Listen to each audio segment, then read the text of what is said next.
ክርስቶስ አምላካችን ብቻ አይደለም ምናችን ነው? ዘመዳችን ነው። ዘመዳችን ምክንያቱም የእኛን ሥጋ ለብሷል። ወንድማችንም ነው። እንደ ጴንጤዎች አቃልዬ እየተናገሩ ኢየሱስ የኔ ሽቶዬ ናርዶስ እንደሚሉት አይደለም።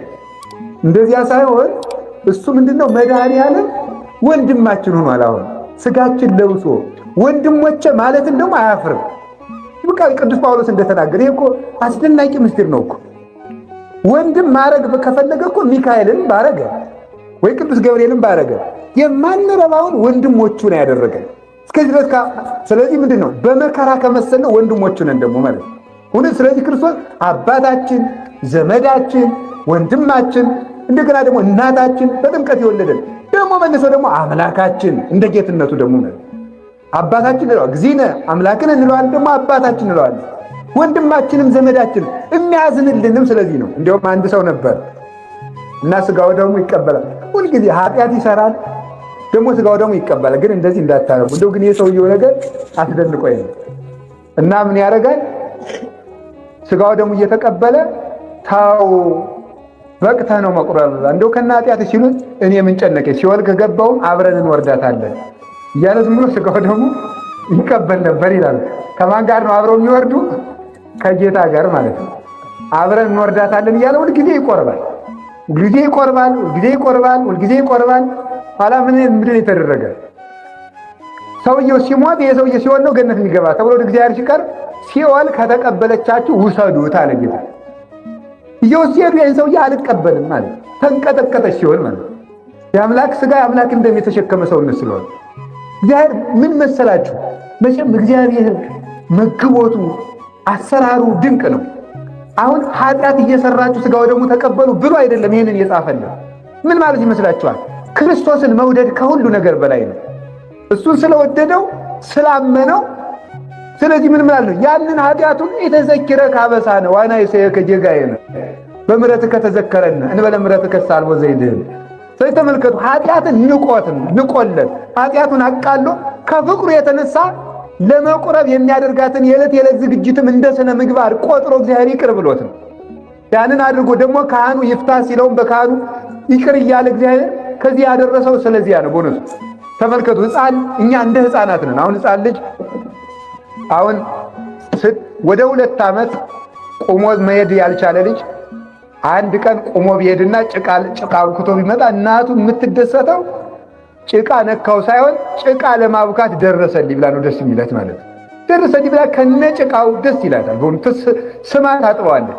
ይህንን ሊቁ ምን አለ? ከመበጽውር እትዋነ ይላል በሰላምታው ሲናገር፣ በጭቃ እንደሚጫወት ሰው ነኝ እኔ፣ እንደዚያ ያለ እንደዚያ እንደ ሕፃን ቁጠርና ዝም ብለህ ይቅር በለኝ ይላል። እና ስለዚህ እግዚአብሔር እኛን እንደ ዘመዶቹ ቆጥረን ኦዛ አፍቀር ከትትናሁ ለባለሙያው እምነ እበዮሙ ለመላእክት፣ ከቅዱሳን መላእክት ልልና ይልቅ የእኛን ውድቀት እንዴት አድርገህ ብትወደው ነው እንዲህ አድርገህ ያከበርከን? ሥጋችንን ለመልበስ የመጣ የነዳይን ሥጋ ተመልከቱ እስኪ። ከዛሬ ከተማ ካሉት ባለጸጎች ነዳያን መንገድ ላይ የለበሱትን ድሪቶ ልበሱ ብንላቸው ይችላሉ ወይ? እስኪ ንገሩ። ይችላሉ? ንገሩ። ይላሉ ወይ? አይሉም። አሁን እዚህ ያሉትን አባቶች እኔንም ጨምሮ የተማሪ ደበሎ ልበስ ለብሳችሁ ስበኩ ብንባል እሺ እንላለን? አንልም። እሱ ድሮ ቀረ ነው የሚባለው አይደል? ጌታዬ በቃኝ፣ አሁን መምህር መርጌታውኛለሁ፣ ካህኑኛለሁ፣ አባውኛለሁ፣ ስነ ስርዓት ያዝ፣ የድሮ ቁንጫ ይበቃኛል ብለን እሺ አንልም ማለት። ግን አሁን ተመልከቱ፣ ክርስቶስ ግን የነዳይ ሥጋ ለብሶ ነው የመጣው። የእኛን አካል ለብሶ መጣ። ይሄ ለሱ እኮ ባለጸጋ የድሃን ልብስ ከሚለብሰው በታች ዝቅ ያለ ነው ለሱ ለአምላክ ክብር ሲነገር እና ክርስቶስ ራሱ እንዳህ አደረገ የተባለ ሀብታምነቱ በድህነት ተለውጦ ነው ይሉና እነ ቅዱስ ጎርጎርዮስ ሲተረጉ የለም ድሃ ሥጋን ከመልበስ በላይ ምን ድሃ መሆን አለ? ያንን ለብሶ መታየት ለሱ በጣም የመጨረሻ ትዕግስት፣ የመጨረሻ ፍቅር፣ የመጨረሻ ኃይል፣ የመጨረሻ መውደድ እንዲህ የመጨረሻ ትህትና ነው። እንዲያውም ቅዱስ ቄርሎስ ታገሰ ለተጸንሶ። አሁን ተጸንሶ ማደር ራሱ ለአምላክ ትዕግስት ነው። በ15 ዓመት ብላቴና ማኅፀን ውስጥ ሰማይና ምድርን በእጁ የያዘ መኑ ዘሰፈሮ ለቀላይ በስዝሩ ባሕርን በፍኙ የሚሰፍር ጌታ በአንዲት ብላቴና ማኅፀን ውስጥ 9 ወር ኖረ። የትዕግስት ነው። እንዴት ይቻላል? እንዴት ይቻላል? ሰፊ ቤት የለመደ አልሰማችሁም? አሁን ደግሞ ምሳሌ ቀለል ያለ ምሳሌ ላምጣ። ላይመጥን ይችላል። እናንተ አሁን ሰፊ ፎቅ ያላችሁ ወይም ሰፊ ትልቅ ቤት ያላችሁ ሰዎች ቤቱን ለማደስ ፈልጋችሁ እንዲሁ ዝም ብሎ በአራት ዶርም ውስጥ ቆዩ ብትባል እኔ ተጨናንቄ ልሞት ነው። ለጎረቤት ስታወራ ሴትዮ ቤቱ ሰፊ ቤት ለምቼ ይገርምሻል፣ እንደው አይምሮ ሁሉ ተጨናነቀ፣ እቃው ሁሉ ተሰብስቦ ሊበላ ይደርሷል አትሉ? እንደዚያ እኮ ነው የሚለው ሰው ማለት ነው። በዚህ ለመሰንበት ማለት ነው። ይሄ እኛ በርግጥ ስለሚጠበን ነው፣ አቅምም ስለሚያንሰን ነው፣ ስለምንጨናነቅ ነው። ግን ለእግዚአብሔር ከዚህ በባለጠ ሁኔታ አይመጥነውም። በእኛ ሥጋ ማደር አይመጥነውም። ቸርነቱ ግን እንዲህ ያደርገዋል ማለት እስመ ቅኔትከ ወምልክናከ ይሬሴከ ከመ ትሳሃላይ ለኩሉ ፍጥረት። ቸርነትህ ምሕረትህ ብቻ ሰውን ይቅር እንድትል ከሰው ጋር እንድታድር ያደርግሃል። እግዚአብሔር ተመልከቱ በሰማያት በላይ የራቀና የመጠቀ ልዑል ምጡቅ ረቂቅ አምላክ ነው ይልና ቅዱስ ጳውሎስ ሲናገር ግብረ ሐዋርያት ምዕራፍ 17 ላይ ግን ቸርነቱ ከፍጥረት እንዳይርቅ ያደርገዋል። ምናልባትም የሚፈልጉት ያገኙት ዘንድ ከፍጥረቱ የራቀ አይደለም። ባለጸጋ ነው፣ ከድሆች ጋር አለ። ማንም ነፃ የማያወጣው ነፃ ነው፣ ከታሰሩት ሰዎች ጋር በእስር ቤት ውስጥ አለ። እሱ ርስት ነው፣ ከስደተኞች ጋር አለ። እሱ ህብስት ነው፣ ከተራቡት ጋር አለ። እሱ ዳኛ ነው፣ ከተገፉት ጋር አለ። ከተወሰኑት ጋር ሁሉ አለ። ዕውቀት ከጎደለባቸው ሰዎች ጋር ሁሉ አለ። ከተናቁት ሰዎች ጋር አለ። ከፓትርያርኩ ጋር ያለውን ያህል ከአንዲት ተራ ምዕመን ጋር አለ። ይሄ ደስ አይላችሁ? በጣም ነው እኮ ደስ የሚለው። ከሊቀ ጳጳሱ ጋር ያለው እግዚአብሔር እኩል ከኔ ጋር አለ በቸርነቱ። ይሄ ደስ ይለኛል በእውነቱ። ትልልቅ ሰዎችና እኛ በቤት ተለያይተን በእግዚአብሔር ግን አንድ ነን። ይሄ ደስ ይለኛል በእውነቱ ማለት ነው። በቤት የተለያየን ትልልቅ ሰዎች ላይ በቃ ትልልቅ ሰዎች ነገስታት ሊሆኑ ይችላሉ እነሱ፣ እግዚአብሔር ግን እኩል ከኛ ጋር አለ። ደግሞ በቅድስና ከበለጣችሁ ደግሞ ከናንተ ቅዳሴ ሲቀደስ ልንገራችሁ እሺ ልንገራችሁ፣ ችግር የለም። ቅዳሴ ሲቀደስ ካህናቱ ቅዳሴ ገብተው ትርጓሜ ላይ ስለሚሰማ ለምን እንሸሸዋለን? መንገር ነው እንጂ ቅዳሴ ሲቀደስ ካህናቱ ሳይገባቸው የቀደሱ ከሆነ ካህናቱ የተቀበሉትን ሥጋው ደግሞ መልአከ እግዚአብሔር በጉጠት ቀምቶ ለሕዝቡ ያቀብላቸዋል ይላል። ሳይገባቸው ቂም ይዘው የሚቀድሱ ከሆነ ወይም እንዲያ ከሆኑ ነው እነሱ የተቀበሉ ይመስላቸዋል። ካህናቱ ግን ቀምቶ ከሕዝቡ የተዘጋጀ ሰው ካለ ምን ያደርጋል ይላል? ለሕዝቡ ያቀብላቸዋል። ሕዝቡ ደግሞ ሳይገባቸው ከተቀበሉ ደግሞ የሕዝቡን ቀምቶ ለካህናቱ ይጨምርላቸዋል። ከካህናቱ ለበቁት ከሁሉም አንድ የበቃ ከተዘጋጀ የሁሉን ቀምቶ ለዚያ ይጨምርለታል። እንዲያው ከሕዝቡም ከካህናቱም ሳይገባው የቆረበ ካለ የሁሉንም ቀምቶ በረሃ ለወደቁ ባይታውያን ያቀብላቸዋል። እዚያ ያቀብላቸዋል ማለት ነው። አላችሁን? እግዚአብሔር ከዚህ ይሰውራል። ስለዚህ እግዚአብሔር ከየትኛውም ሰው ጋር በምግባር ከበለጣችሁ ደግሞ ከካህናትም በበላይ ከሊቃነ ጳጳሳትም በበላይ እግዚአብሔር ከእናንተ ጋር እንዲሆን ማድረግ ይቻላል። እንድትመጻደቁና ደግሞ ኃጢአታችሁን የእኛን ኃጢአት እየቆጠራችሁ በሙቱ ከመነኩሴ እኔ እሻላለሁ ከቄስ እንደዚህ እያላችሁን እንድትሉ አይደለም ይሄንን ያልኩት። ግን ምን ማለት ነው? እግዚአብሔር ከኛ ጋር የሚሆን ትሁት አምላክ ነው። ስለዚህ ከዚህ የተነሳ በትህትናው በሱ ትህትና በሱ መውረድ ሥጋ ከፍ ብሎ የባህሪ አምላክ ሆኗል። መቼ? በጽንሰት። ይህ ተዋሕዶ ይባላል። አላችሁ የላችሁ? እግዚአብሔር ከሁላችን ጋር ይሁን። ኋላ በትንሣኤም እንዲሁ ይህ ተፈጽሟል። እስካገባውም ለጸላእትከ ታሕተ መክየደ እገሪከ፣ አንተ ጠላቶችን ከእግር በታች እስካስገዛልህ ድረስ በቀኝ ተቀመጥ አለው ይላል። በማን? ወልድ በአብ ቀኝ ተቀመጥ አለው። ምን ጠላቶችን እስከምታስገዛ ድረስ። ተመልከቱ። ምን ማለት ነው? ይሄ ጌታ የተባለው ማን ነው? አብ በሉ። ጌታ የተባለስ ማን ነው? ወልድ። ሁለቱ ስንት ጌቶች ናቸው? አንድ ጌታ። ስለዚህ ክርስቶስ ተመልከቱ፣ ጌታ ተብሎ በዳዊት የተጠራ ከአብ ጋር እኩል የሆነ ማለት የተዋህዶ በመለኮት አንድ የሆነ አምላክ ስለሆነ ነው። የማቴዎስ ወንጌል ምዕራፍ 22 ላይ ስታነቡ ጌታ ፈሪሳውያን እንዲህ ብሏቸዋል። ክርስቶስ ምን ተትብሉ ክርስቶስ ወልደ መኑ ውእቱ፣ ክርስቶስ የማን ልጅ ነው አላቸው። ፈሪሳውያን ክርስቶስ የማን ልጅ ነው አላቸው። የዳዊት ልጅ አሉት። የዳዊት ልጅ ከሆነ እንዴት ጌታ ያለው አላቸው። የዳዊት ልጅ ከሆነ እንዴት ዳዊት ጌታ ሊለው ቻለ ብሎ ዳዊት ጌታዬ ብሎ የጠራኝ አምላክ የሆንኩ እኔ ነኝ ብሎ ራሱ አምላክነቱን ተናግሯል። አንዳንድ ሰዎች ምን ይላሉ መሰላችሁ? በየቦታው ስትሰሟቸው ክርስቲያኖች ክርስቶስን አምላክ ነው ይላሉ እንጂ ክርስቶስ አንድም መጽሐፍ ቅዱስ ቦታ ላይ አምላክ ነኝ ሲል ሰምተነው አናውቅም ይላሉ አንዳንድ ሰዎች። እስቲ መጽሐፍ ቅዱስ ክርስቶስ አምላክ ነኝ ሲል አሳየኝ ይላል። ምን አለ ዳዊት መዝሙር 109 ላይ ጌታ ጌታዬን በቀኝ ተቀመጠ አለው አለ። ጌታ ደግሞ ያ ጌታ እኔ ነኝ ሲል ምን አለ መሰላችሁ? ክርስቶስ የማን ልጅ ነው አለና የዳዊት ልጅ ሲሉት የዳዊት ልጅ ከሆነ እንዴት ዳዊት ጌታ ያለው አለ። ምን ማለት ነው ታዲያ? እኔ የዳዊት ጌታ ነኝ ማለት ነው። የዳዊት ፈጣሪ ነኝ ማለት ነው። የዳዊት ፈጣሪ የዳዊት ጌታ ነኝ። ዳዊት በእውነት አምኖብኝ ነው ጌታዬ ያለ። ስለዚህ እኔ ጌታ ነኝ ብሎ መሰከረ። የማቴዎስ ወንጌል ምዕራፍ 22 ላይ ራሱ የቅዱስ ዳዊትን ትንቢት ጠቅሶ እኔ የዳዊት ፈጣሪና ጌታ ነኝ ብሎ ተናግሯል። ያን ጌትነቱን መሰከረ። በቀኝ መቀመጥ ማለት ምን ማለት ነው? በቀኝ እኔ አሁን ቀኝ አለኝ፣ እኔ ግራ አለኝ። የሌለውበት ቦታ ስላለኝ ግራ አለኝ ይባላል። በቀኝም የሌለውበት ቦታ ስላለ ቀኝ አለኝ። በፊትም የሌለውበት አለ። እዚች ላይ ነው ያለሁት፣ እዚህ ላይ የለውም። በጀርባዬም እንደዚህ። እግዚአብሔር ግን ሁሉም ቦታ ላይ ስላለ ቀኝ የለውም፣ ግራ የለውም፣ ፊት የለውም፣ ኋላ የለውም። ለመለኮት ቀኝና ግራ፣ ፊትና ኋላ፣ ጀርባ የለውም። እሱ መለኮት በሁሉ የመላ ነው። ታዲያ እንደዚህ ከሆነ ቀኝ ማለት ምን ማለት ነው ሲባል ስልጣን ማለት ነው። እስኪ ስልጣን በሉ እንጂ። በመጽሐፍ ቅዱስ ቀኝ ምን ተብሎ ይተረጎማል? ክብር ተብሎ ይተረጎማል። ስልጣን ተብሎ ይተረጎማል። ክብር ለምሳሌ እመቤታችንን ንግሥቲቱ በቀኝ ተቆማለች ሲል በክብር ማለቱ ነው።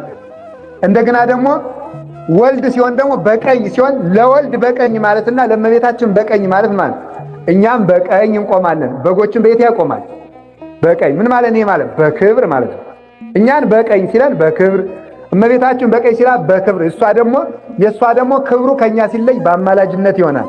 ወልድ በአብ ቀኝ ሲባል ደግሞ በአብ ስልጣን ማለት ነው። እስኪ በአብ ስልጣን በሉ። በአብ ስልጣን። ስለዚህ መጽሐፍ ቅዱስ ላይ ወልድ በአብ ቀኝ ተቀመጠ ማለት ነው። በአብ ስልጣን ጸንቶ የሚኖር የአብ ስልጣን ያለው ጌታ ነው ይላል። ለምን ሲባል አምላክ መንበሩን ለማንም አያጋራምና፣ በአምላክ መንበር ላይ ፍጡር መቀመጥ አይችልምና። በቀኝ ማለት ስልጣን ማለት እስመ ብሂለ የማን ያእምር ሀበ ተዋሕዶቶሙ በክብር። ምን ማለት ነው?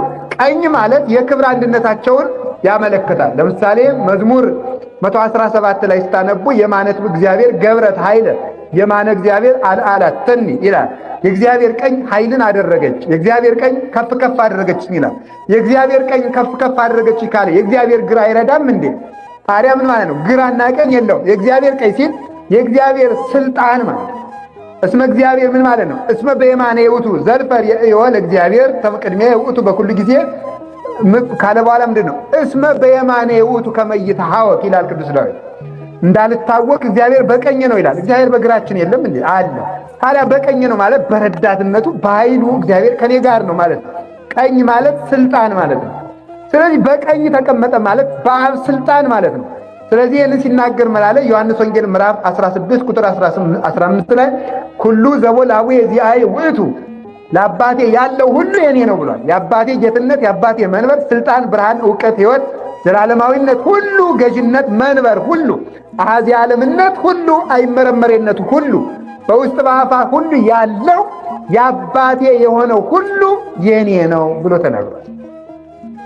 አሁን ክርስቶስ በጌትነት፣ በፈራጅነት፣ በኃይል፣ በገዥነት፣ በስልጣን ያለ እንጂ በማማለድ በማጓደድ ያለ አይደለም። እሱ የሚሰጥ እንጂ የሚያሰጥ አይደለም። ከሱ እንቀበላለን እንጂ አሰጠን ብለን የምንጠይቀው አይደለም። ማረን ብለን እንጠይቀዋለን እንጂ አስምረን ብለን የምንጠይቀው አይደለም። እሱ ሁሉ የሚቻለው ነው። እሱ ራሱ ትንሣያችን ነው እንጂ ትንሣኤ የሚያሰጥ አይደለም። ሕይወት እንጂ ሕይወት የሚለምን አይደለምና ሁሉ የተቻለው ስለሆነ፣ ስለዚህ ይህንን ለማስረዳት ነው። በእግርህ ጠላቶችን ግዛ ማለት ነው። በእግርህ እስከምትገዛ ድረስ ይህ ፍጻሜው የሌለው እስከ ነው። ፍጻሜ የሌለው እስከ ነው። በእግርህ ጠላቶች እስከ መግዛት ደርሰን። ለምሳሌ ተመልከቱ። ኧረ እገሌ እስከዚህ ድረስ ደርሷል። ምን ማለት ነው? እስከዚህ ማለት ይሄን ያህል ከፍ ብሏል ማለት ነው እንጂ እስከዚህ ከዚህ በላይ አይደለም ማለት አይደለም። ስለዚህ ምን ማለት ነው?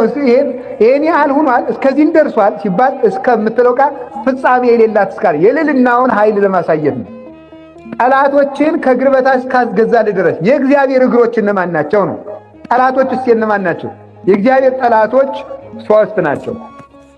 አይሁድ፣ አጋንንት፣ መናፍቃን ናቸው። እነዚህ እግዚአብሔር ጠላቶች ናቸው።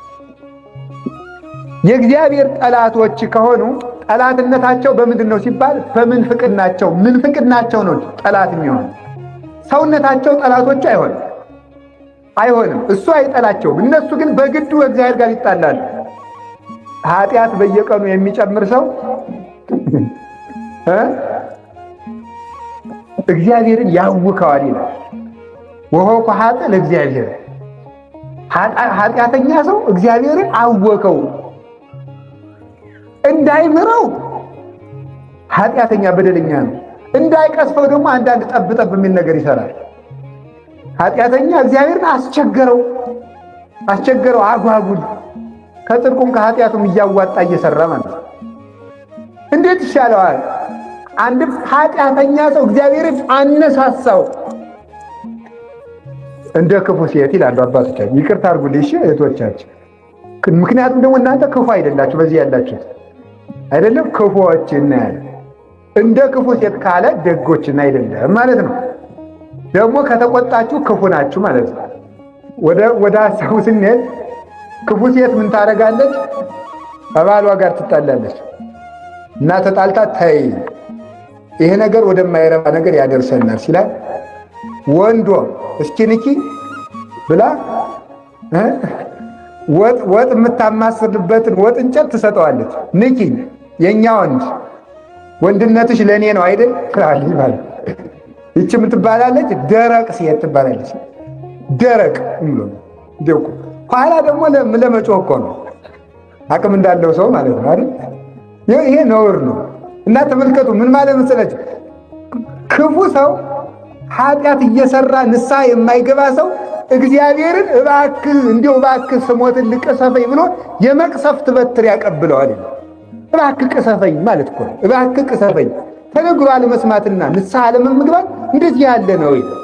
እና ኃጢአተኛ ሰው እግዚአብሔር እንዲህ አድርጎ ያነሳሳዋል። እነዚህ የእግዚአብሔር ጠላቶች ይባላል። በገዛ ራሳቸውን ጠላት የሚያደርጉ እነዚህን የሚገዛባቸው የእግዚአብሔር እግሮች የተባሉት ምን ናቸው? ካህናት፣ መላእክት፣ ረድኤተ እግዚአብሔርና ክርስቲያኖች፣ መስቀል። እነዚህ የእግዚአብሔር እግሮች ይባላሉ። ንገሩኝ እስኪ የእግዚአብሔር እግሮች የተባሉ እነማን ናቸው? ካህናት በሉ እሺ፣ መላእክት በሉ እንጂ፣ ረድኤተ እግዚአብሔር፣ መስቀል፣ እንደገና ክርስቲያኖች በሉ እንጂ። እነዚህ የማን እግሮች ናቸው? የእግዚአብሔር እግሮች ናቸው። በእነዚህ ሰው በእግሩ ምን ያደርጋል? በእግሩ ምን ያደርጋል? እባብ ይረግጣል፣ ጊንጥ ይረግጣል፣ አውሬ ይረግጣል፣ እሾህ ይረግጣል በእግሩ ማለት ነው። እኛ ደግሞ የክርስቶስ እግሮች ስለሆን በእኛ አጋንንት ምን ያረግቸዋል? ክርስቶስ ይረግጣቸዋል። ዘወሀብከነ ስልጣነ ከመ ንኪድ ከይሴ ወአቃርብተ ወዲበ ኩሉ ኃይለ ጸላኤ። በጊንጡና በእባቡ ላይ እንረግጥ ዘንድ ስልጣን የሰጠህን፣ ጊንጡንና እባቡን ይረግጡ ዘንድ ስልጣን ሰጣቸው። ዛቲ ታምር ትተልዎሙ ለእለ ያአምኑ በስሜ የሚያምኑትን ይህች ምልክት ትከተላቸዋለች። መርዝ ይጠጣሉ አይጎዳቸውም፣ እባብ ይይዛሉ አይነድፋቸውም የተባለ አጋንንትን ድል የምንነሳቸው በካህናት ስልጣን፣ በመላእክት ረዳትነት፣ በእግዚአብሔር ቸርነት፣ በመስቀሉ ረድኤት፣ በእኛ ደግሞ ዝግጁነትና ንጽሕና አጋንንትን እንረግጣቸዋለን። አጋንንትን ስንረግጣቸው ደግሞ በሰዎች ላይ አጋንንት አድረውባቸው የሚገሉን የሚያጠፉ ሰዎች ደግሞ ያርፋሉ። አጋንንት ስንረግጣቸው ሰው የሚያስገድል እኮ ጋር አንድ ጊዜ ቅዱስ ጳውሎስ ሰዎች እያሳደዱት ቅዱስ ጳውሎስ አንድ ሁለት ጊዜ ፈርቷል ይባላል እና አንድ ቀን ፈርቶ ያው ሰው ስለሆነ ፈርቷል። ዋላ ደግሞ ያው ደግሞ በቸርነቱ ሩጫውን አስጨርሶታል። ዋላ አንድ ቀን ፈርቶ ቅዱስ ጳውሎስ አንድ ዋሻ ውስጥ ቁጭ አለ። ምክንያቱም በዚያ አካባቢ ያሉ ሰዎች ደግሞ ሊገሉት ደግሞ ከመግደል አልፈው ደግሞ ገለው ሊበሉት ሁሉ ይፈልጋሉ። ኋላ እዚያ ቁጭ ብሎ እዚያ ዋሻ እንዳይቀመጥ ረሃቡ ሊፈጀው ሊገለው እንዳይወጣ ደግሞ ሰዎቹ ሊገሉት። ኋላ እመቤታችንን እውነት ግን በልጅሽና በአንቺ ስም ወንጌል እየሰበኩ በረሃብ ብሞት ጥሩ ነው አለ። እንዴት ነው ምግብ የሰው ወንጌል እዞ ፈርቶ ይሆናል እንዴ? ውጣ አለችው። ውጣና ስበክ አለችው። ይገሉኛል። ሞት ተፈርቶ የክርስቶስን መስቀል ተሸክሞ አይሆንም። ውጣና ስበክ አለችው። እዚያ በኋላ ምን አደርጋለሁ ብሎ ወጣ። ወጥቶ ሲሄድ መንገድ ላይ ሰዎቹ በጀልባ መጡበት ሊገሉት ማለት ቅዱስ ጳውሎስን አገኘውም ብለው። ኋላ ምን ያለው እመቤታችን ምን አለችው? ሰማይና ምድርን በፈጠረ በጌታዬ በኢየሱስ ክርስቶስ አምላክ ቸርነት ስም አምላክን በወለደች በእመቤታችን በቅድስት ድንግል ማርያም ረድኤትና ምልጃ እያልክ ውሃውን በፍኝህ እየቀዳ ርጨው ወደ እነሱ ጀልባ አለችው። እሱም ጀልባ ላይ እሷም ጀልባ ላይ እነሱም ጀልባ ላይ እሱም ጀልባ ላይ ያነቁት ማለት ነው። ርጫቸው ስትረጨው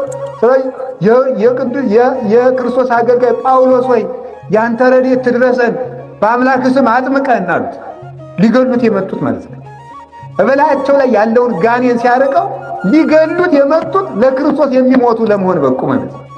ሰዎች ላይ ያደረው አጋንንት ሰዎችን ደም የሚያስፈስሳቸው አጋንንት እንዲርቅ እኛ የንጽህና ዝግጁነት የንስሐ ዝግጁነት መቁረብ ከቤተ ክርስቲያን ጋር የመዋሃድ ጸሎት ያለማቋረጥ ከሰዎች ጋር የመታረቅ የተዘጋጀ ሕሊና ካለን ነፍሰ ገዳዮቻችንን ስለመግደል ከማሰብ በነፍሰ ገዳዮቻችን ላይ ያለውን ጋኔን ስለመግደል መዘጋጀት አለብን።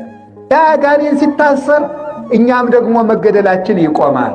ግን ሞተን ክብር የምንቀበልበት የሰማዕትነት ሞት ካለ ግን እንዘጋጅም ደግሞ ይመጣል። ስለዚህ እኛ እግዚአብሔር የምንለምነው ከማይጠቅመን ሞት እንዲያድነን የሚጠቅመን ሞት ደግሞ እንዳይቀርብን ማለት ነው። ከሁለቱ እንዲጠብቀን መጸለይ ይገባል። ዝም ብሎ ሞት አለው ቢሉትም ደግሞ ጥቅም የለውም ሳይዘጋጁ ማለት ነው። ሩጫውን ያልጨረሰ ሰው ሞትን አይደፍርም። ሞትን መድፈር የሚችለው ተዘጋጅቶ የጨረሰ ሰው ነው። እኛ ደግሞ አልተዘጋጀንም። አባ መርትያኖስ በቅድስና የኖረ ሰው ነው። የንጉሥ ልጅ ነውና በቤተ መንግሥት ሽቱ እየተረበረበ ያደገ ልጅ ነውና ገዳም ሲኖር የሚገርማችሁ ሰሌን የሚነክርበትን ውሃ አይለውጠውም ነበር። ዓመት 2 ዓመት ያቆየዋል እየሸተተ።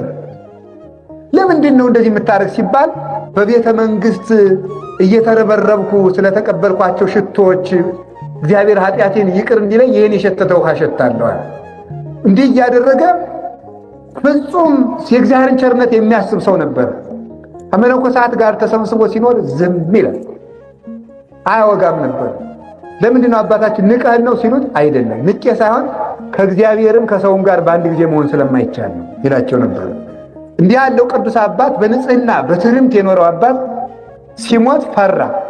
ሞቱን ልሞት ነው ላርፍ ነው ብሎና አለቀሰ። እንዲህ አባታችን አንተም ሞትን ትፈራለህ እንዴ ሲሉት፣ አላውቅልህም ቢለኝ ምን አመጣለሁ? የሰራሁትን ስራ የጸለይኩትን ጸሎት እንደኔ ሰርቻለሁ፣ እንደሱ ግን አይበቃም ቢለኝ ምን መልሳለኝ ብሏል። በእውነቱ ማለት እና ለኛ የጸደቅን ሊመስለን ይችላል። መፍራትም አለብን፣ ተስፋም ሊኖረንም ይገባል።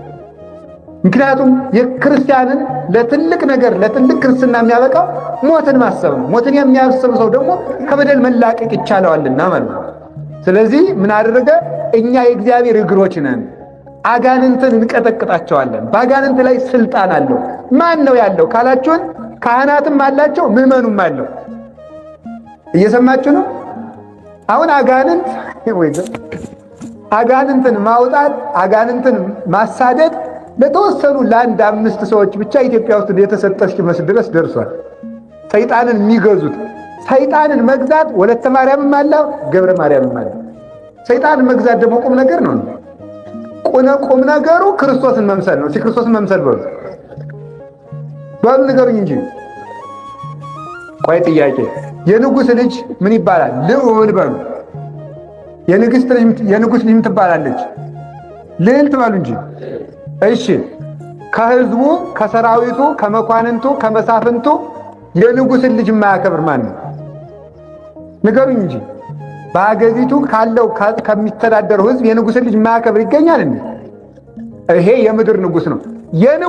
የንጉሠ ነገሥት የእግዚአብሔር ልጆች ክርስቲያኖችን የማይፈራ ሰይጣን አለ? የለም።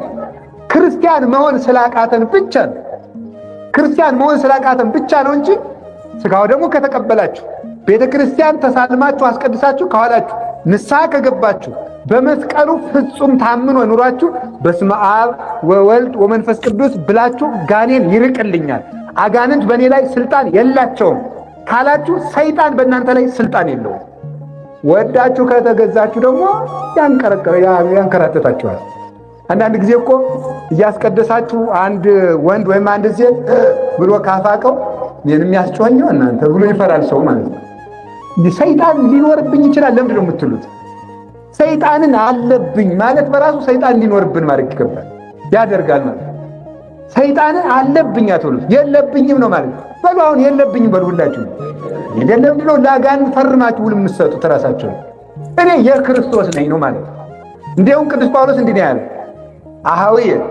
አዊነ ናስተበቋኩም በሳይሉ እግዚአብሔር ከመትበሉ ኩልክሙ ሀደ ቃል ወንድሞቻችሁ ሁላችሁም አንድ ቃል እንድትናገሩ እለምናችኋለሁ ይላል ቅዱስ ጳውሎስ።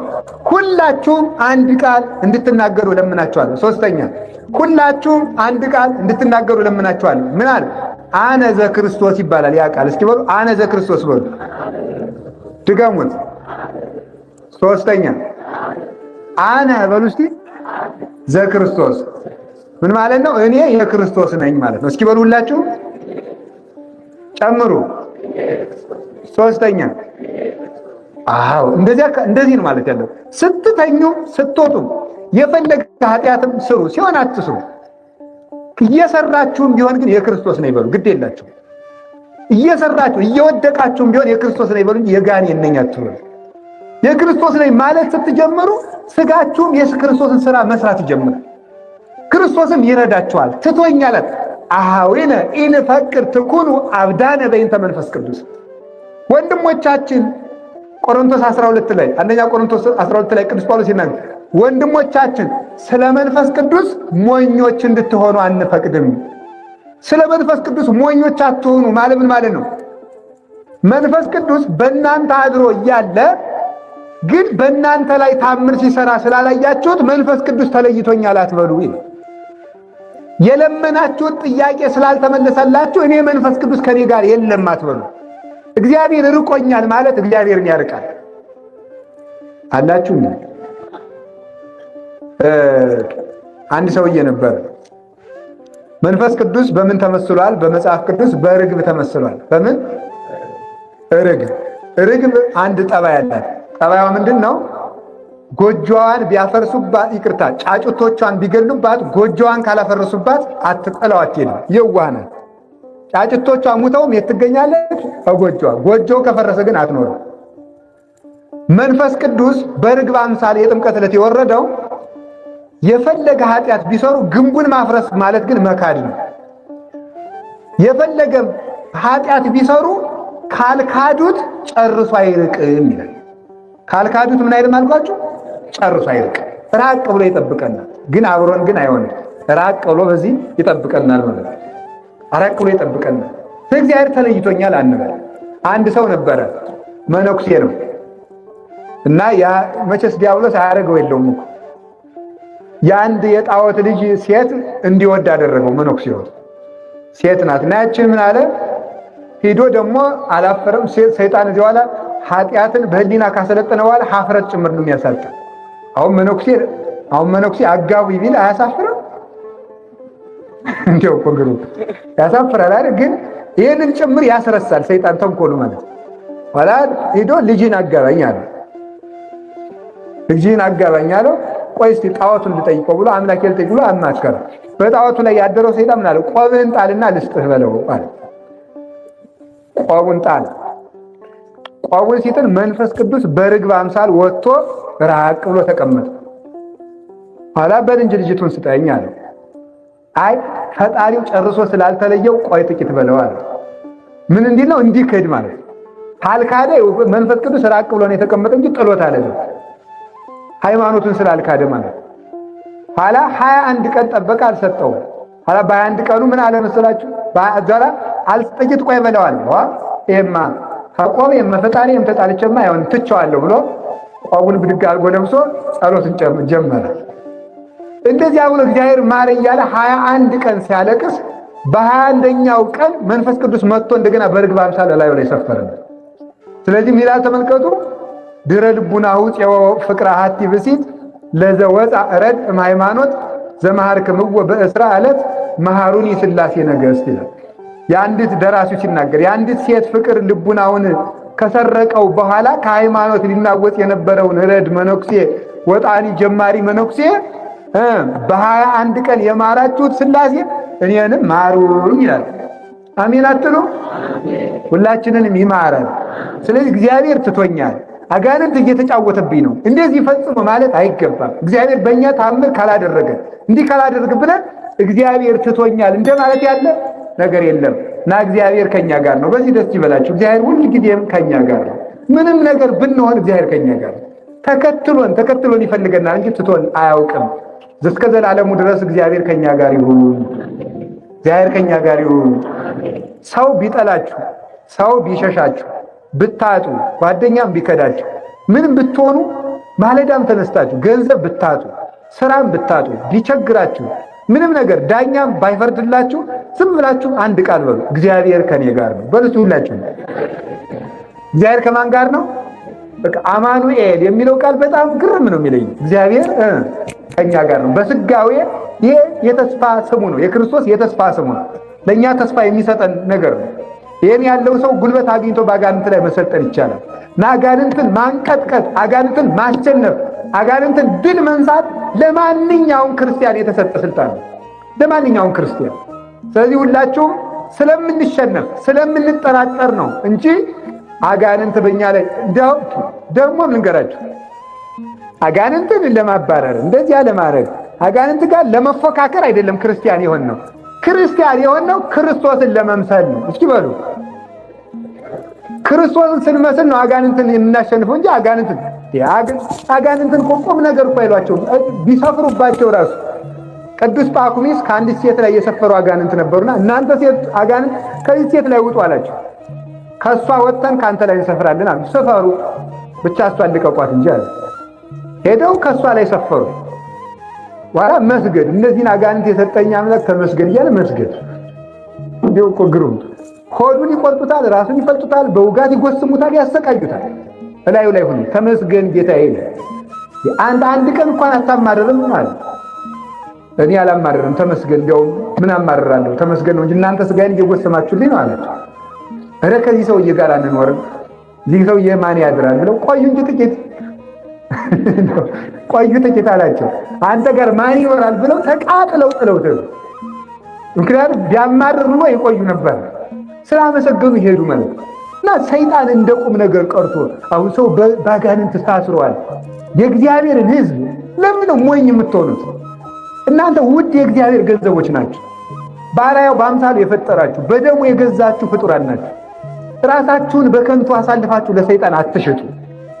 አሁን ትውልዱን ጋኔን አስሮታል፣ ታስረናል። 8ኛው ሺህ በቃ ሰይጣን ከማሰሪያው ተፈቷል። ሰው ሁሉ ተተብትቧል። ጸሎትም አይሰማም። እንዲሁ እንለፋለን እንጂ ተሰብኮም ሰው አይድንም። ይድናል። መች አያችሁት ሰው እንደማይድን? እረ ይድናል። ለምን አልድን? እንዲሁም ይገርማቸዋል። እግዚአብሔር የሚወደው ትልቅ ሰው ማለት ከኃጢአቴ መቼ ነው የምንለወጥ እያለ የሚያስብ ሰው ነው። ባንለወጥም እንኳን መቼ ነው ኃጢአቴ ነፃ የምወጣው ማለታችን ራሱ እግዚአብሔርን ደስ ያሰኘዋል። ያንን ለቁም ነገር እንድንበቃ ደግሞ ይረዳናል። እንደዚህ ስላችሁ ጊዜ ደግሞ በቅድ እየረካችሁ ቁጭ በሉ አላልኩም። ተናዘዙ። የመዳን ቀን መቼ ነው? ዛሬ በሉ እንጂ የመዳን ቀን መቼ ነው? ስለዚህ እግዚአብሔር እግሮቹ ስላደረገን ስሙ የተመሰገነ ይሁን። እግሮቹ ስላደረገን እሱ ምንድነው? ራስ በሉ እንጂ እኛ ምንድነን?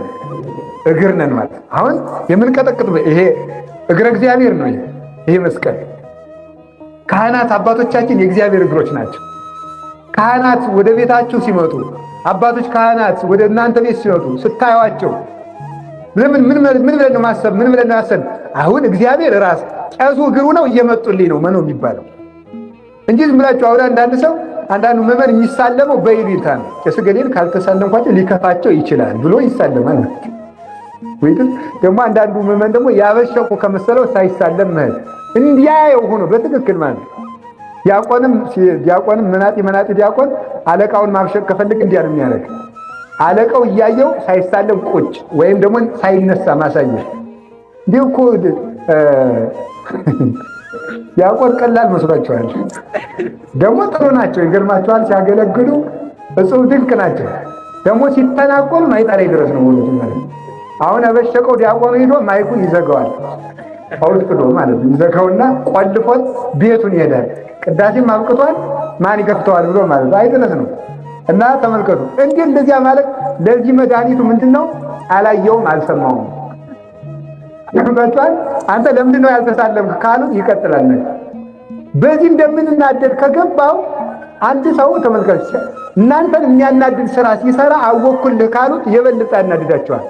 ግን ትርጉም አለመስጠት ነው ለዚያ ሰው ማለት ትርጉም ሳይሰጡ መቅረት ነው። ስለዚህ እያልኳቸው ያለሁት ምንድነው? ለአጋንንት ትርጉም ሊሰጣቸው አይገባም። እና ካህናትን በይሉኝታ መሳለም ስለምታውቁት መሳለም ደስ እንዲለው ብሎ መሳለም ሳይሆን አሁን ይሄንን ስትሳለሙ የክርስቶስን እግር እንደምትስሙ ማየት። ካህናት ከቤቶቻችሁ ሲመጡ የክርስቶስ እግሮች እንደመጡ ማሰብ። ስለዚህ ምንድነው ያለው? ሄዳችሁ ከደረሳችሁበት ቤት ሰላም ለዚህ ቤት ይሁን በሉ። በገዳም የሚኖሩ መነኮሳት እኮ አንድ ወንበዴ አባ ዳንኤል የሚባል የታወቀ ባይታዊ ነበረ ቅዱስ እና ወንበዴው ሄደና ምን አደረገ መሰላችሁ? ከደናግል ከሴቶች ገዳም ሄዶ አባ ዳንኤል ነኝ ክፈቱልኝ ብሎ አንኳኳ። ገዳሙን ከፍተው አስገቡት። እነዚያ ደናግል መነኮሳያት አባ ዳንኤል መጣልን ብለው እግረን አጠቡት መስሏቸው ማለት ነው። እንደ አንድ አባ ዳንኤል አድርጎ ለብሶ ነው። ግን እሱ ሸፍታ ሕይወታቸውንም ወደ ሌላ አደጋ ሊያደርስ ሊሰርቅም ነው የሄደው። ሴቶች መነኮሳትን ሊያሰቃይ ነው የሄደው። አባ ዳንኤል መጣልን ብለው እነዚያ ደናግል በእምነት እግሩን አጠቡት። እግሩን አጠው እንዴ የአባ ዳንኤል እጣቢማ ውጭ አይደፋም ብለው ከታመመችው እማሆይ ላይ ሲደፉት ዳነች። በእውነቱ ማለት ሰውየው ግን ሽፍታ ነው። እነሱ ግን አባ ዳንኤል ነው ብለው ነው ያመኑት። እነዚህ ሰዎች ምን እያደረጉ ነው? እኔ እኮ ወንበዴ ነኝ አላቸው። እኔ ሽፍታ ነኝ ምን እያደረጋችሁ ነው አላቸው። አባ ዳንኤልን አላልክም እኛ አባ ዳንኤል ስለመሰለ የእሳቸውን እግር እንዳጠብ ነው የቆጠሩ። እሱንም አጸጽተው ለምናኔ ያብቅተውታል። በእውነቱ ማለት ካህን ወንበዴ ይሁን ሌባ ልንሆንባችሁ እንችላለን። ስንመጣ ግን እኔ ቤታችሁ አልመጣም። እሺ እንድትጋብዙ ብዬ እየሰበኳችሁ እንዳይመስላችሁ ማለት ነው። አያደርሰኝም ብትሉኝም አልመጣም። አባ ደግሞ ቤት ጥሩ እያለ መሰል ዝክር እንድመስሏችሁ እንዳይሆን ብዬ ነው። ስለዚህ እያልኩ ያለሁት ግን ምን ማለት እምነታችሁ እንዲያድግ አውቆ የሰይጣንን አንድ ተንኮል ልንገራችሁ። የሰይጣን ዋና ተንኮሉ ምንድነው? ተስፋ የምናደርጋቸውን አብነት የምናደርጋቸውን ሰዎች ሲያጠፉ እንድናያቸው ያደርጋል። ሲያጠፉ ምን ያህል ለምሳሌ ሁልጊዜ ጠላ የማይጠጣው ሰውዬ አንድ ቀን ተገልግሎ ወጣው ሰክሮ ጨሱ ሌላ ቀን ኮተቶ የማያውቀው ሰውዬ ይዛል ዝዝ እያለ ታዩታላችሁ። ሰይጣን ደግሞ በሌላ ቀን ለንስሐ ፈልጋችሁ ያላገኛችሁትን ቄሴን የሰከረለት በመንገድ ልታገኙት ያገኙ ሰካራ እኔ ስደውልለት አይገኝም እዚህ ይንዘባዘባል እንድትሉ ማለት ነው። በሌላ ቀን እንዳትናዘዙ ሰክራችሁ ሰክሬያለሁ ብላችሁ እንዳትና እንደ ራሱ እየሰከረ አይደል እንድንል ማለት ነው። እና የሰይጣንን ተንኮል መረዳት አለብን። ከፋም በጀም ወኩሉ ጾሮ ይጸውር ኃጢአት ተላላፊ በሽታ አይደለም። ተስቦ የሚባል ነበር እዚህ በደርግም አላማ ያዲግም በገባ አካባቢ ድሮ ደግሞ ባይለ ስላሴ ነበር መሰል ተስቦ የሚባል እዚያ እንኳን አልደረስኩም። እነንታ በጣም ይነግሩን ይሻለና እንደው እዚህ የምቀላምጥ እሳቸው ይነግሩናል። ቆይ ተስቦ የሚባል ባይለ ስላሴ አለ ብለዋል። ጥሩ ነው ተመስገን ነው። ከውሸት አድነውኛል ማለት ነው። እሳቸው በዛ ጊዜም ደርሰዋል ብዬ ነው። ሽማግሌ አጥፋ እግዚአብሔር። ስለዚህ ምን ልላችሁ ፈልጌ ነው ኃጢአት ተስቦ አይደለም ስላችሁ ምን ማለት ነው? ካህኑ ኃጢአተኛ ቢሆን በካህኑ ቡራኬ በኩል የካህኑ ኃጢአት ወደ ሕዝብ አይተላለፍ። ለእናንተ በረከቱ ይደርሳል፣ ለሱ እርግማኑ ተቋጥሮ ይቀርለታል። ኋላ በሲኦል ላይ አርግብን ግን እሺ ለኛም ጸልዩልን። በዚያ ስላላችሁ የታባቱ መንጋቄ እሱ ሰዓቱን ይገባል እየተሳልምኩ ጸድቃለሁ ማለትም ደግሞ አይደለም። ለኛ መጸለይ ነው። ተጋግዘን መጽደቅ ነው ያለብን። እየተነቃቀፍን ከምንጠፋ እናንተም የአባቶቻችሁን ገመና መሸፈን እኛም ደግሞ የአቅማችን መፍጨርጨር ድካማችን መተጋገዝ። ነቃፊዎች አትሁኑ፣ ተሳዳቢዎችም አንሁን አላችሁ። እግዚአብሔር ከሁላችን ጋር ይሁን። ካህናት የማን እግሮች ናቸው? እናንተስ የማን እግሮች ናቸው? ይሄ መስቀል የማን እግር ነው? አሁን መስቀሉን ስትስሙ የማንን እግር እንደሳማችሁት ነው የምትቆጥሩ። የዚያን ያህል አምናችሁ ነው መሳለም። ጳጳሱ የያዙት መስቀል ሊሆን ይችላል፣ ፓትርያርኩ የያዙት ሊሆን ይችላል፣ መርጌታም የያዙት ሊሆን ይችላል፣ ቆሞሱም የያዙት ሊሆን ይችላል። ገጠር ደግሞ እንደው በቡታንታው እየጎለጎለ ያለው ቄስ የያዘውን መስቀል ሊሆን ይችላል። አንድ ነው በቃ። ያንን ስትስሙ የክርስቶስን በቀር እንደው በቃ እንደዚህ እንደኔ ክብስብስብስ ያለ ካባ ለብሶ እንደዚህ ያሉትን ስትሳለሙ ትልቅ በረከት። እንዲሁ ደግሞ ጤፉ ሀገራቸው ላይ በጭቃው ላይ የበቀለባቸው ቄስ አይ እናቴ የማምላክን የገጠር ቄስ እኮ እንደው አርጎ ደስ የሚለኝ ያሳየኝ የገጠር ቄስ እኔም የገጠር ልጅ አይደለም። ሲያርም ቆይቶ ሲጎለጉል ቆይቶ ሲቀድስ ዕጣኑ ገና ከሩቅ ነው የሚሸጠው። ቤተክርስቲያኑ 7 ቀን ሳይታጠን ሰርቶ ይሸጣል። ለምንድን ነው መሰላችሁ? ደግ ነው በእውነቱ የገጠር ቄስ ማለት በደግ እንዲያው ቢጠጣ ቢበላ ዝም ብሎ በቃ እንደዚያ። የከተማው ተንኮለኛ ነው ግን አላልኩም። እናንተ እኮ ነገረኛ ናችሁ፣ ልታጣሉ ነው ማለት ነው። ስለዚህ እየተነጋገርን ያለ ነው ምንድን ነው? አው በየዋህነት ሁሉን ስለሚያደርጉት ነው፣ ሁሉንም በደግነት ስለሚያደርጉት እና ያንንም ስንሳለም የክርስቶስን እግር እየሳምኩ ነው። ሱቅ ላይ እምነት ነው። አያት የመስቀል ሱቅ ላይ ከሚሸጠው መስቀል የሚለየው በካህኑ እጅ በመዋሉ የተነሳ የክርስቶስን እግር እየሳምኩ ነው ብለን በሚቆጥረው በህሊናችን ልልና ነው የሚወሰነው እንጂ ይህን እኮ ሱቅ ላይም ገዝታችሁ ቤታችሁ መስቀል ትችላላችሁ። አለ የመስቀል እኮ ሱቅ ላይ አለ። መስቀሉ ረድኤቱን የሚያሳድርባችሁ በእናንተ የእምነት መጠን ነው። በዚያ ከሆነ በቃ ይህንን መስቀል አሁን ቆይ ልንገራችሁ እስኪ አንድ ጥያቄ።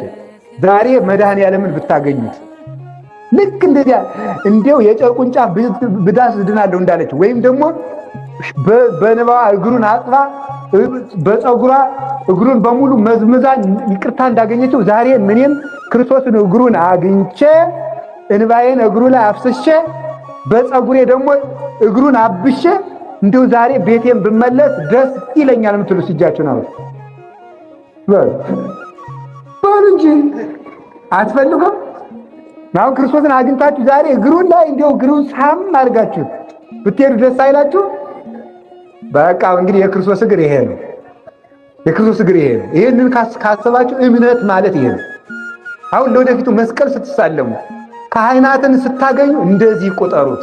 እግዚአብሔርም እንደ እምነታችን ይሄንን በረከት ያድለ። በእግሮች ዓለም አሁን ልብ በሉ ለጊዜው ያነስን ይመስላል፣ የተሸነፍን ይመስላል። መጨረሻ ላይ ዓለም ድል የሚነሳው በክርስቶስ እግር ነው። ዛሬ የሰይጣን እግር ሰፍቷል። በፖለቲካውም በዘርም በምንም እያለ እየተስፋፋ ነው። የሰይጣን እግር እርምጃው ሰፍቷል፣ ግዛቱ ተስፋፍቶለታል። የጋኔን ግን መጨረሻ ላይ የክርስቶስ እግሮች ያሸንፋሉ። እናንተ ግን የሰይጣን እግር አትሁኑ፣ የእግዚአብሔር እግር ሁኑ። የሰይጣን እግር አትሁኑ። ክርስቶስን ራስ አድርጉት። በክርስቶስ አስቡ፣ በክርስቶስ አስቡ። አንዳንዶቻችሁ በምንድን ነው የምታስቡ? በምን ነው የምታስቡ? የክርስቶስ እግር መሆን ማለት ክርስቶስን ራስ አድርጎ በክርስቶስ ማሰብ ነው። ማሰቢያን ክርስቶስ ማድረግ ነው። ክርስቶስን ማሰቢያ አድርጉ። እውነቴን ነው። አሁን በዚህ ዘመን አንድ ነገር ልናገር እፈልጋለሁ።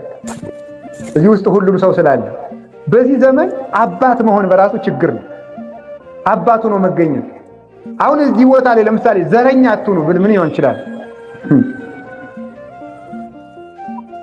በኦሮሚያው ያላችሁ፣ በትግራይ ያላችሁ፣ በቤሻንጉል ያላችሁ፣ በጉምዝ ያላችሁ ዘረኛ አትሁኑ ብል አየው የዘረኛ አሁን እሱ ባህር ዳር ስላለ እኮ ይላል ያኛው ማለት በዚህ አካባቢ ያለው ማለት። እዚህ ደግሞ መጥቼ ዘረኛ አትሁኑ ይሄ ሰውዬ ባንዳ ነው መሰለኝ ይባላል። ምን እንበል? በጣም ያስቸግራል በእውነቱ ማለት። ስለዚህ ማሰብ ያለብን ምንድነው? በክርስቶስ አሁንም ደግሜ እላለሁ ማሰብ የምንችለው ነፃ የሚያወጣን በክርስቶስ ስናስብ ነው። እስኪ በክርስቶስ ስናስብ በሉ ንገሩኝ እንጂ ጨምሩ። በማን ስናስብ? በክርስቶስ ስናስብ። ያ ማለት ምን ማለት ነው? እዚህ ያለ ሰው ወይም ደግሞ አንድ ሰው ሶማሌ ስለሆነ፣ ጉራጌ ስለሆነ፣ ኦሮሞ ስለሆነ፣ ትግሬ ስለሆነ፣ አማራ ስለሆነ፣ ምን ስለሆነ መገደል አለበት። ያንን እየተገደለ ሁሉ በክርስቶስ ላስብ ይበል ማለት አይደለም። ሕግን በፍትህ ማስከበር ይቻላል። ዘረኛ መሆን ግን አይቻልም። ዘረኛ ማለት ምን ማለት ነው? እኛ መኖር የምንችለው ሌላው እስከጠፋ ድረስ ነው ብሎ ማሰብ ማለት ነው። ይህ ዘረኝነት ይባላል ማለት ነው። ይህ ከህሊናችን እስካልጠፋ ድረስ ክፉ ሰዎች እንዲስተካከሉ እግዚአብሔር ልብ ይስጣቸው። ካልተስተካከሉም ደግሞ በፍትህም ቢሆን ተሟግተን ሕግ መከበር አለበት ብሎ ማሰብና እነገሌ ካልጠፉ አገር ሰላም አትሆንም ብሎ ማሰብ ግን ልዩነት አለ። ይሄንን ከልባችን ይሄ ክፉ ዘር መነቀል አለበት። ይሄ ክፉ ሾህ መነቀል አለበት። ይህንን ነቅረን ለሕግም ለፍትህም በዳኛ መሟገት ኃጢአት አይደለም። ተከራክሮ ሕግን ማስከበር ነውር የለውም።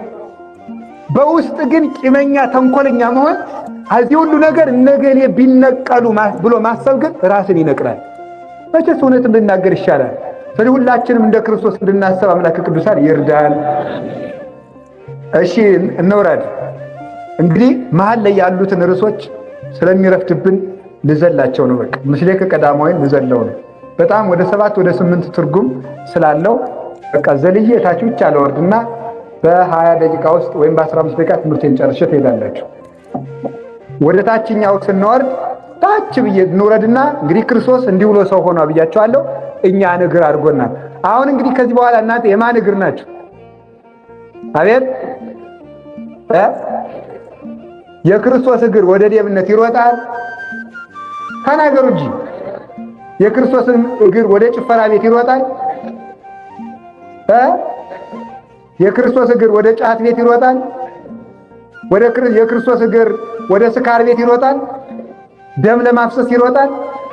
ለመቀማት ይሮጣል?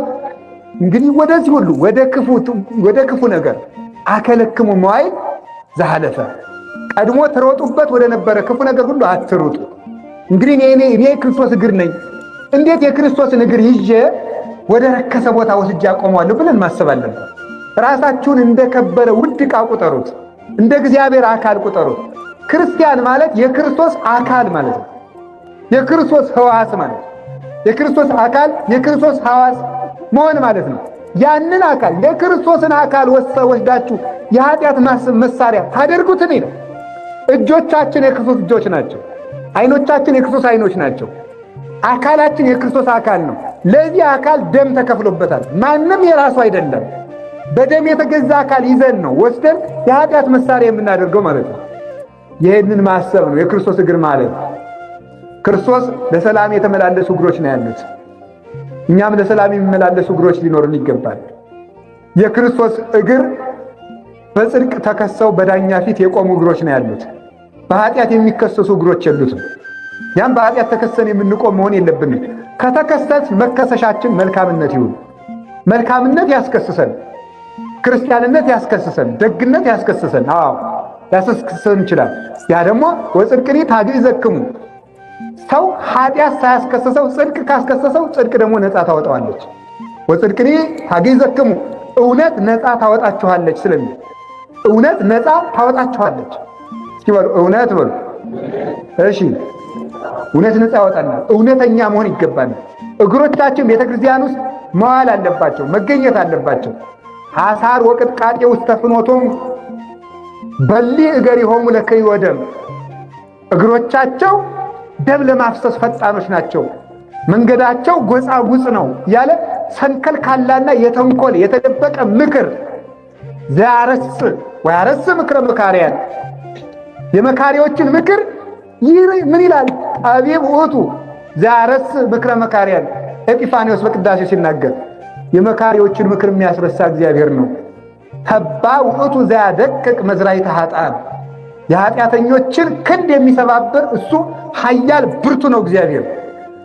ዘመን ይገላበጥ ይሆናል፣ ጊዜ ይዘገይ ይሆናል እንጂ ማናችሁም ተደብቃችሁ ለሰው ተንኮል የመከራችሁት በስልጣንም ውስጥ ሁኑ በሀብትም ውስጥ ሁኑ ተደብቃችሁ ለሰው ጥፋት የመከራችሁት ነገር ነገ እናንተን አጥምዶ እንደሚጠላችሁ እናውቀዋለን። ይህ ይታወቃል። በእንደዚህ ያለ በክፉ ሰዎች ክፉ ምክር ግን ለኃጢአተኞች መቅሰፍት ይሆንባቸዋል፣ ደጋጎች ደግሞ ሰማዕትነት ይቀበሉበታል። ስለዚህ ወገኖች ይህ ዘመን ክፉ ሰዎች ተደብቀው ክፉ የሚመክሩበት ዘመን ሆኗል። በክፉ ምክራቸው ሰማዕትነት ወይ ተጠብቀን ከመልካም ዘመን የምንደርስበት እግዚአብሔር ጠብቆን ምክራቸው ተሽሮ ወይ ደግሞ ምን እናደርጋለን አላችሁ ወይ ደግሞ የምንሞትም ከሆነ ሰማዕትነት እንዲሆንልን ሞቱ ከንቱ ሞት እንዳይሆንብን ማለት ነው። ይሄ እንዳይሆን ልባ ወበልብ ይትናገሩ የልባቸውን በልብ አድርገው ሰላም ያወራሉ፣ ስለ ሰላም ይናገራሉ። ይሴረውን እግዚአብሔር ለከናፍረ ጉሂሉት እግዚአብሔር የሽንገላ አንደበቶችን ይነቅላቸዋል። ህምዛሩ የምርት አይተ ከናፍር ይሆሙ አይደል? የእባብ መርዝ ከልቡናቸው የዲያብሎስ ተንኮል ይዘው ሰላምን ብቻ እየተናገሩ የሚያጠፉ ሰዎች እነዚህን ከንፈሮች እግዚአብሔር ይነቅላቸዋል። የሚቀረው ጊዜ ብቻ ነው። ለዚህ ሁሉ የሚያስፈልገን የእግዚአብሔር አካል መሆን ነው። በዚህ ጊዜ የተንኮለኛ ሰዎች አካል አትሁኑ፣ የክፉ መካሪዎች አካል አትሁኑ። የእግዚአብሔር አካል የሆነ ሰው በዚህ ዘመን ይሻገራል። የእግዚአብሔር አካል በሉ እንጂ ምን አላችሁ? የእግዚአብሔር አካል። የእግዚአብሔር አካል የሆነ ሰው ራሱም እንዲኖር ሕግን ፍትህን ተከትሎ ይሄዳል፣ ሌሎችም እንዲኖሩ ደግሞ ይፈቅዳል። የእግዚአብሔር የሆነ ሰው ማንኛውም ሰው በምድር ላይ እንዲኖር ይፈቅዳል። እግዚአብሔር በምድር ላይ ሰይጣን እንዲኖር አልፈቀደለትም? ንገሩኝ እንጂ። አዎ ሰይጣን እንዲኖር በተፈቀደለት ምድር ላይ ሌላ ሰው እንዳይኖር አንፈቅድም አንልም። ብንል እንኳን ሰይጣን እንሆናለን ማለት ነው። ስለዚህ ከእንዲህ ያለ ጥበብ ነፃ ያወጣን እግዚአብሔር። እኛን እግር አድርጎ እሱ ራስ ሆነ። ስለዚህ ምን አለ? ወበይንተዝ ምን አለ? ይትሊአል ርእስ፣ ራስ ስለዚህ ነገር ከፍ ይላል አለ። ራስ ስለዚህ ነገር ከፍ ይላል የተባለ ማን ነው? ራስ ክርስቶስ ነው። በሙይዝ ሰትዩ በውስተ ፍኖት፣ በመንገድ ላይ ከፈሳሹ ጠጡ ማለት ክርስቶስ በመንገድ ላይ ካደረገው ጉዞ በሙይዝ እስራኤል የሆኑ እንደሆነ ከጽኑ አለት ከንሙፅ አለት ውሃ ፈልቆላቸው ጠጡ ማለት ነው። እኛ ደግሞ በማየገቦ ከጎኑ በፈሰሰ ውሃ ተጠመቅ፣ ከጎኑ የፈሰሰውን ደም ጠጥተን ረካን ማለት ነው። ሙይዝ ሰትዩ እንደዚህ አድርገው ጠጡ። አንድም ሀብተ መንፈስ ቅዱስን በቤተ ክርስቲያን ተቀበሉ። የጸጋ ጥም ተቆረጠላቸው ለክርስቲያኖች።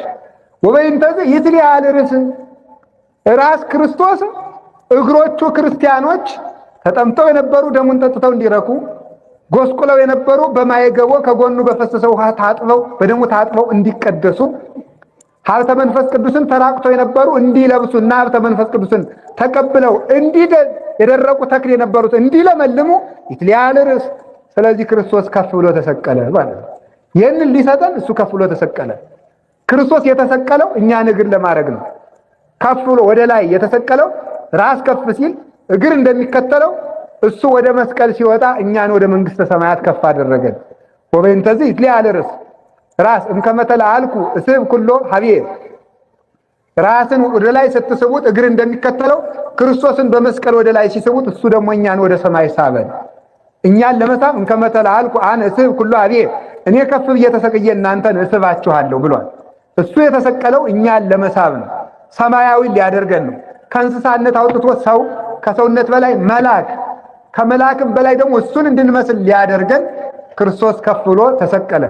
ክርስቶስ ከፍ ብሎ ሲሰቀል ሰዎች ውርደታቸው ተወግዶለታል። ሰዎች እስከምን ድረስ ዝቅ ብሎ ነበረ?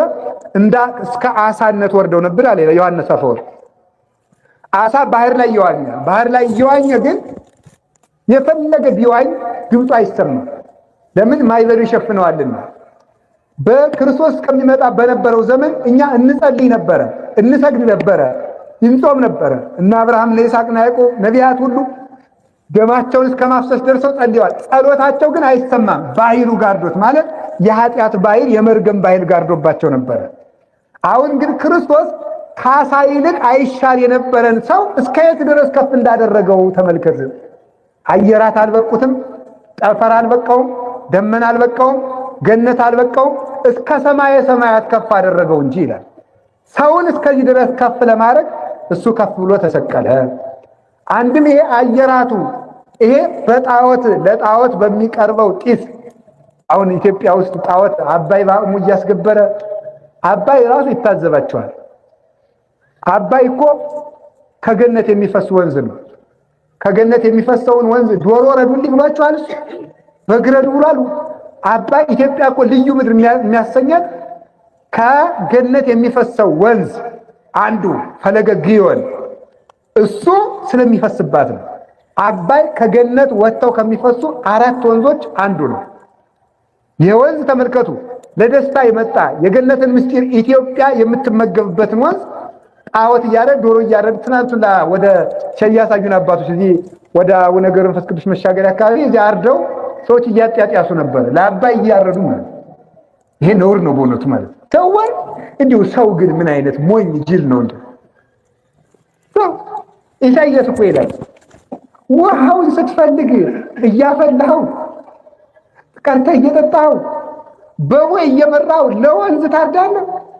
በቧንቧ እያንሸረሸርከው ገብተህ እየታጠብክበት እሳት አንድነት ቱክ ቱክ አድርገህ እያፈላው አንተ ለምትሰራው ለምታፈርሰው ውሃ ለእንጨት የምትሰግድ ምንድን ነው?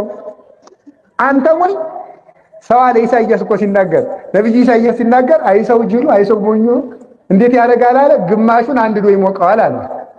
ግማሹን ስጋ ጠብሶ ይበልበታል አለ። ግማሹን ቤት አድርጎ ይሰራዋል አለ።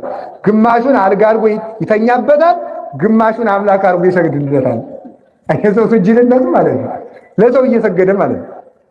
አርዶ ስጋውን በልቶ መረቁን ጠጥቶ የሚበላውን ላም አቁሞ ምስሉን ሰርቶ ላም ጌታዬ ይላል። የሰው ሞኝነት እስከዚህ ወርደን ነበር። ሲኦል ውስጥ በአጋንንት እግር ስር ነበር። አሁን አጋንንት በእግራችን ሆነዋል። የተሰጠን ልልና ይሄ ነው። እስከዚህ ልልና ከፍ ያደርገን ዘንድ እና ለጣዖት በሚቀርበው ጢስ ለሚቀርበው መስዋዕት በዚያ ጢስ አየራቱ ተበክለው ነበረ። ሰማዩን ለመቀደስ ነው ክርስቶስ ከፍ ብሎ የተሰቀለ። ምድሩን ለመቀደስ ተመላልሶ በእግሩ አስተምሯል። ሰማዩን ለመቀደስ ደግሞ ከፍ ብሎ ተሰቅሏል። ከመላእክት ጋር አስታረቀን፣ ከፍ ብሎ ተሰቀለ። አራቱን ማዕዘን ለመሰብሰብ እጆቹን ዘረጋ። ምድርን ለመቀደስ እግሮቹ ተቸነከሩ። ሰማይን ለመቀደስ ደረቱ ተወጋ። ይህን አድርጎ ምድርና ሰማይ አራቱን ማዕዘን ሁሉ ቀድሶ አስረክቦናል። አሁን ወንዙ የእግዚአብሔር ነው። አሁን ወንዙ የእግዚአብሔር ስለሆነ ባህሪ የእግዚአብሔር ስለሆነ ከዲያብሎስ ወንዝ ጭምር ነፃ ስለወጣ እናታችን ቅድስት ክርስቶስ ተምራን የነበሩ የመሰሉ ቅዱሳት አንስት 12 ዓመት ባህር ውስጥ እየተቀመጡ ባህሩን የቅድስና ከተማ አድርገውታል። ተራራውን ተቀድሰውበታል። ዛፉን ተቀድሰውበታል። ዋልድባ ውስጥ አሁን ዛሬም ይደረጋል። ዋልድባ ውስጥ ተጋድሎ መጨረሻ ላይ በገድል የጸና መነኩሴ ምን ያደርጋል? ትልቁን ግንድ ይጠርበዋል። ዛፉን ትልቁን ወይራ ወይም ሌላ ትልቅ ዛፍ እንደቆመ ሳይቆርጥ ይቆረቁረዋል። ራሱን በሚያስገባ አምሳል ልክ ማለት ነው። በቁሙ ይጠርብና እዚያ ውስጥ ገብቶ ቁጭ ይላል፣ አይወጣም። ከዚያ በኋላ ግንዱ ይገጥማል። ግንዱ ገጥሞ እዚያው ይሞታል ማለት ነው። ማንን ፍለጋ? ክርስቶስን ፍለጋ። ኋላ እንጨቱ ገዳሙ ለአገልግሎት ሲፈልገው ሲቆረጥና ሲፈለጥ የሰው አጽም እዚያ ውስጥ ይገኛል። እንዲህ የሆኑ ክርስቶስን እየፈለጉ ዛፍ ይሰገድለት ነበር። አሁን ዛፍ የክርስቶስ ድልድይ ሆነ፣ መጽደቂያ ሆነ። ይሄው ጠርበን መስቀል አድርገህ ነው። መስቀል አድርገን እየጸደቅንበት ቤተክርስቲያን ሰርተን እየሳም ነው። የክርስቶስ አካል ሆኖ እየተቀደሰበት ታቦት ሆኖ የክርስቶስ ደም እየተሰዋበት ነው። አሁን በምድር ላይ ያለው ሁሉ መጽደቂያ ሆኗል። ሁሉን መኮነኛ አድርጎ መቁጠር አይገባም። ስለ እግዚአብሔር ይሄንን ለማድረግ ተሰቀለ። ምን ማለት ነው? እንድንጠጣ ተሰቀለ ማለት ስጋው ደግሞ እንድንቀበል ነው ክርስቶስ የተሰቀለ። የማይቆርብ ክርስቲያን የክርስቶስን መሰቀል የካደ ክርስቲያን ነው። ስጋው ደግሞ የማይቀበል ምክንያቱም ወበይንተዚህ ትሊያል ርስ እሙይስ ሰትዩ አለ። እነሱ በመንገድ ከውሃው ጠጡ። ከውሃው እንዲጠጡ ተሰቀለ። የተሰቀለበት ዓላማ እናንተ እንድትጠጡ ነው፣ እንዲርባችሁ አይደለም። ስለዚህ ምን አለ? ስጋዬን ስትበሉ ደሜን ስትጠጡ መከራዬን ታስባላችሁ አለ። የክርስቶስን መከራ ካሰባችሁ በሕማማት መጥቶ እዚህ ጥቂት ስግደት ሰግዶ መጥፋት አይደለም። የክርስቶስን መስቀል ማሰብ ማለት ለኔ ሲል የቆረሰውን ስጋ መብላት ነው። ለኔ ሲል ያፈሰሰውን ደሙን መቀበል ነው። ወበይንተዝ ስለዚህ ራስ ከፍ ይላል ነው የትምህርት ሄደስ። ስለዚህ ማለት ስለምን እንድንቆርብ ለቁርባን ተሰቀለ። ለጥምቀት ተሰቀለ። ለንስሐ ተሰቀለ። ለመቀደስ ተሰቀለ። ገነትን ለመክፈት ተሰቀለ። ሲኦልን ለመበርበር ተሰቀለ። ከባርነት ለማውጣት ተሰቀለ። መጨረሻ ላይ ደግሞ አረገ። በእርገቱ ደግሞ ምን ሰጠን? እርገትን ተመልከቱ። በስቅለቱ መከራውን እንድንሳተፍ፣ በትንሳኤው ትንሳኤን ሰጠን፣ በእርገቱ እርገትን ሰጠን። አሁን እንግዲህ ተመልከቱ። ራስ አይደል ሀባል ዶርስ ይያሉ አባል ራስ ካለበት እግር ይኖራል። እስኪ በሉ ራስ ካለበት በሉ ማን ይኖራል? በሉ እንጂ ራስ ካለበት ምን ይኖራል? ሶስት ጊዜ በሉት። ራስ ካለበት ማን ይኖራል? ራሳችን ማን ነው? ክርስቶስ በሉ። ራስ የተባለ ምንድን ነው? ከሱ በላይ ከራስ በላይ ቁመት አለ? እስኪ ወደዚህ ፈልጉ አለ። ከራስ በላይ ቁመት የለም። ከክርስቶስ በላይም ጌታ የለም። እሱ አምላክ ነው። የመጨረሻ የባህሪ አምላክ ነው። አምላክ ነው። አላ ራስ ከሆነ ተመልከቱ። ራስ ከሆነ ራስ ካለበት ማን ይኖራል? ረስቸው እኮ ነው። ራስ ካለበት ማን ይኖራል? በሉ እንጂ እግር። በጣም ጥሩ እግር ጥሩ ነው። አሁን ክርስቶስ አርጓል። እሺ ክርስቶስ በጠፈር ላይ ነው ያለ አይደለም? በሉ በደመና ነው ያለ? በአየራት ነው ያለ? እና በየረር ነው? በራማ ነው? በየወር ነው? በመጨረሻው በጽርሐ አርያም አለ። በጽርሐ አርያም ነው ያለው። መጨረሻ ላይ ተመልከቱ። መጨረሻ ላይ ሰው የት ይኖራል ሲባል ክርስቶስ ካለበት ሲበሉ ክርስቶስ ካለበት ወል አሁን እኮ አንድ ሰው የዓለም አቀፍ ዲፕሎማቶች አልጋ ከያዙበት ሆቴል እኮ አልጋ መያዝ ላይፈቀድለት ይችላል። በእውነቱ ማን በልበልበል ወደዚያ አይደል ተብሎ ይጠበቃል። እነሱ በሚያልፉበት መንገድ እኔ አሁን አዲስ አበባ ሲሄድ አያለው ብዙ ጊዜ ለጉባኤ ለትምህርት ሲሄድ የአፍሪካ መሪዎች ወይም ሌሎች ዓለም አቀፍ መሪዎች ሲመጡ መንገድ ይከለከላል፣ ይለወጣል። ወደዛ ይላል። እነሱ ባለፉበት ማለፍ አይቻልም። እግዚአብሔር የተመሰገነውን ክርስቶስ በሄደበት ግን መሄድ እንችላለን። ክርስቶስ ባለፈበት መሄድ እንችላለን። እነሱ ከሚገቡበት አዳራሽ ስላልተሾምን መግባት አንችልም። ሕግ ነው፣ ጥሩ ነው። ክርስቶስ ከገባበት ግን እንገባለን። እግዚአብሔር የተመሰገነ ይሁን። ስለዚህ ተመልከቱ፣ እኔ ካለሁበት ተመልከቱ። እመጽ ዳግመ ወይነሳክሙ ከመ ተሐልው አንትሙኒ ሀበ ሀሎኩ አነ። መጥቼ አይዟችሁ፣ መጥቼ እናንተም እኔ ካለሁበት እንድትኖሩ እወስዳችኋለሁ ብሎናል። እንግዲህ እሱ ካለበት እንገባለን። በዚህ ዓለም ላይሳካላችሁ፣ ቤትም ላይኖራችሁ፣ ሰዎች መኖሪያ ሊያሳጣችሁ ይችላል። ደስ ይበላችሁ፣ ግን ክርስቶስ ካለበት እንገባለን። ክርስቶስ ካለበት ሂደን ለመግባት ያብቃል። ወስብሐት ለእግዚአብሔር።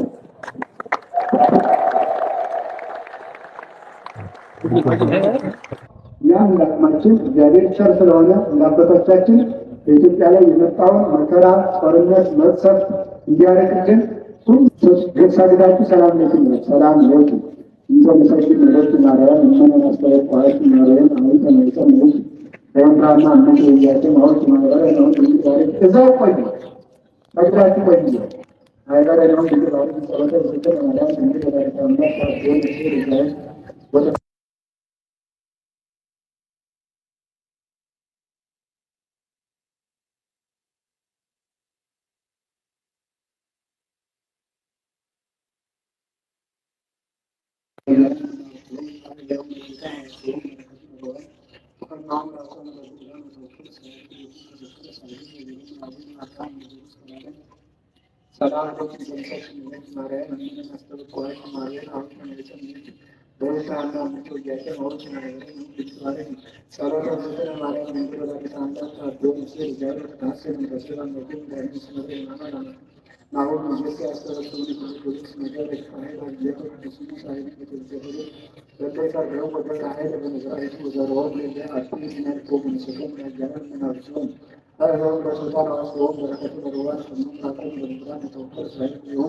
وتذكر سعيد اليوم رابط سلام لكم زمسك مارين مسلوك مارين عام تماشا نجد بين فانا نشوف جاتا موت مايورين هم جبتوا سلطة جبتوا مارين بنتر داري فاندار تابعين مسلك الجاي وتناس من رسول الله نجد ونجد مارين مما نمتوا نعم نجد أستغرب سوين هم جبتوا سمجا ولد هاي الأشياء وقت السنة سعيد نجد لذلك الرب جمعه من العيش وجرهم للأرض القوم ونسأتهم الأجلال من أرجهم وحيهم لدوتان وشيهم بركة الروان وفرنهم ورأتهم لدولا وتوفر سعيد